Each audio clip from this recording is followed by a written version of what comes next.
Salve, minha gente! Sejam bem-vindos a mais um Bíblia para Preguiçosos. Eu sou o Eric Camacho e hoje nós vamos iniciar a leitura de um livro novo. Vamos para o primeiro livro dos Reis, capítulo 1, primeira parte, Competição pelo Poder. Capítulo 1, Partidos em disputa pelo poder. O rei Davi ficou velho, com idade avançada. Por mais que o cobrissem, ele não conseguia se esquentar. Seus servos então sugeriram: busquem uma jovem solteira que dê assistência e cuide do Senhor, nosso rei. Ela dormirá em seus braços e o Senhor, nosso rei, se esquentará. Então procuraram uma jovem bonita em todo o território de Israel. Encontraram Abissag, de Sunã, e a levaram para o rei. A jovem era muito bela. Passou a cuidar do rei e a servi-lo, mas o rei não teve relações com ela. Enquanto isso, Adonias, filho de Hagite, gabava-se dizendo: sou eu que vou reinar.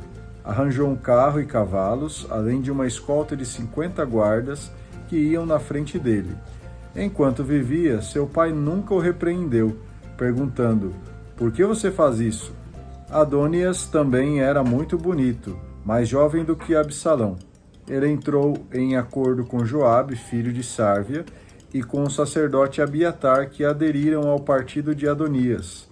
Por outro lado, o sacerdote Sadoc, Banaías, filho de Joiada, o profeta Natã, Semei e Rei, bem como os valentes de Davi, não estavam do lado de Adonias. Certa vez, Adonias imolou ovelhas, bois e bezerros gordos junto à pedra que escorrega, perto da fonte do pisoeiro.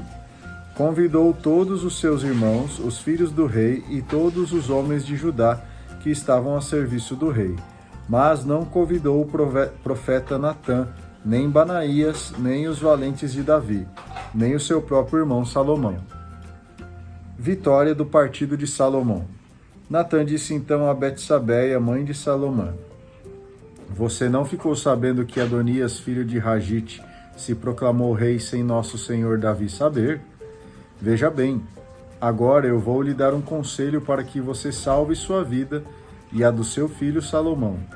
Vá ao rei e diga: o Senhor meu rei jurou a sua serva, dizendo: seu filho Salomão reinará depois de mim e sentará em meu trono.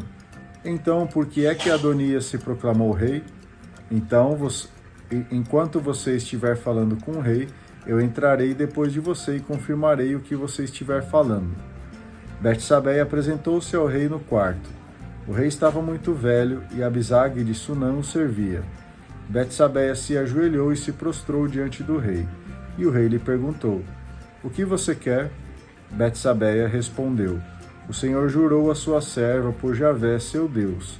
Quem vai reinar depois de mim e sentar-se em meu trono é o seu filho Salomão. Ora, acontece que Adonias já se proclamou rei e o Senhor meu rei nem está sabendo. Ele imolou muitos bois, bezerros gordos e ovelhas, e convidou todos os filhos do rei, o sacerdote Abiatar e Joabe, chefe do exército, mas não convidou o seu servo Salomão. Senhor meu rei, é para o Senhor que todo Israel se dirige, a fim de lhe anunciar quem vai sentar-se no trono depois do Senhor meu rei. Caso contrário, quando o Senhor meu rei estiver repousando com seus antepassados, eu e meu filho Salomão seremos considerados como usurpadores. Betsabeia ainda estava falando com o rei quando chegou o profeta Natã, e anunciaram ao rei: o profeta Natã está aqui.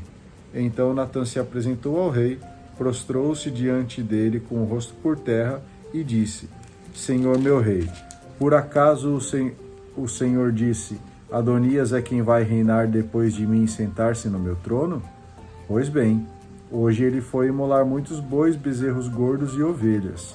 Convidou todos os filhos do rei, os oficiais do exército e o sacerdote Abiatar. Todos estão comendo e bebendo com ele e aclamando: viva o rei Adonias! Mas ele não convidou este seu servo, nem o sacerdote Sadoc, nem Banaías, filho de Joiada, nem seu servo Salomão. Será que foi o Senhor meu rei quem ordenou isso? Por que o Senhor não informou a seus servos quem iria suceder no trono ao Senhor meu rei? Então o rei Davi respondeu: chamem Betsabeia aqui. E Betsabeia se apresentou ao rei e ficou de pé. Então o rei jurou: pela vida de Javé, que me livrou de todos os perigos, eu jurei a você por Javé, o Deus de Israel. Quem vai reinar depois de mim e sentar-se em meu trono é o seu filho Salomão. Pois bem, hoje mesmo eu vou cumprir isso.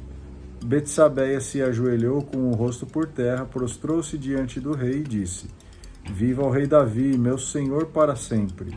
Então o rei Davi ordenou: chamem o sacerdote Sadoc, o profeta Natã e Banaías, filho de Joiada. Eles se apresentaram e o rei lhes disse: peguem com vocês os oficiais do rei. Façam meu filho Salomão montar em minha própria mula e desçam com ele até Giom. Aí o sacerdote Sadoc e o profeta Natã ungirão o rei de Israel, e vocês tocarão a trombeta aclamando: viva o rei Salomão! Depois subam atrás dele. Quando ele chegar, se assentará em meu trono e reinará em meu lugar, pois é a ele que eu nomeio chefe de Israel e de Judá. Banaías, filho de Joiada, respondeu ao rei: amém, Javé é Deus do meu senhor, confirme a ordem do rei. Javé esteja com Salomão, assim como esteve com o senhor meu rei, e torne o trono de Salomão mais glorioso do que o trono do rei Davi, meu senhor. Então o sacerdote Sadoc, o profeta Natã, Banaías, filho de Joiada, os sereteus e os feleteus desceram até Giom, levando Salomão, que ia montado na mula do rei Davi. O sacerdote Sadoc pegou na tenda o chifre de óleo e ungiu Salomão. Depois tocaram a trombeta, e todos aclamaram: viva o rei Salomão!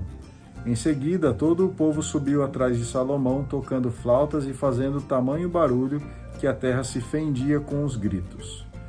Adonias fica só. Adonias e seus convidados estavam acabando de comer quando ouviram o barulho. Joabe escutou o toque da trombeta e perguntou: por que esse barulho e essa algazarra na cidade? Ele estava acabando de perguntar quando chegou Jonatas, filho do sacerdote Abiatar. E Adonias disse: entre, pois, você é uma pessoa honesta, e certamente traz boas notícias. Jonatas respondeu: infelizmente não. O Senhor nosso rei Davi acaba de proclamar Salomão rei, e com ele o rei mandou o sacerdote Sadoc, o profeta Natã, Banaías, filho de Joiada, e também os sereteus e feleteus, que o fizeram montar na mula do rei. Depois, o sacerdote Sadoc e o profeta Natã ungiram Salomão rei em Giom e subiram alegres daí. A cidade está em festa. É este o barulho que vocês estão ouvindo. Salomão já está sentado no trono real, e os oficiais do rei já foram cumprimentar Davi, nosso rei e senhor, dizendo: que o seu Deus torne o nome de Salomão mais famoso que o seu, e engrandeça o trono dele mais que o seu. Então o rei se prostrou na cama e falou: seja bendito Javé, o Deus de Israel, porque hoje ele colocou alguém assentado no meu trono e eu pude ver. Os convidados de Adonias ficaram apavorados, se levantaram e se dispersaram. Adonias, com medo de Salomão, levantou-se e foi se agarrar às portas do altar. E informaram Salomão: Adonias ficou com medo de você estar agarrado às pontas do altar, suplicando: que o rei Salomão jure hoje para mim que não mandará matar seu servo a fio da espada. Salomão disse: se ele se comportar honestamente, não cairá por terra, nem mesmo um só fio de seus cabelos. Mas se for pego maquinando traição, ele morrerá. E o rei Salomão enviou gente para fazer Adonias descer do altar. Adonias foi e prostrou-se diante do rei Salomão, que lhe disse: vá para casa. Muito bem, já demos um capítulo comprido, o capítulo 2 também é bem comprido, então vamos deixar para amanhã. Agradeço a você que assistiu o vídeo até aqui. Não esqueça, deixe o seu like, clica aqui embaixo em inscrever-se, compartilhe o link desse vídeo nas suas redes sociais e faça algum comentário aí. A partir de hoje, vamos começar a ler a história do grande sábio rei Salomão, tá bom? Muito obrigado, Deus abençoe a sua vida e a gente se vê amanhã.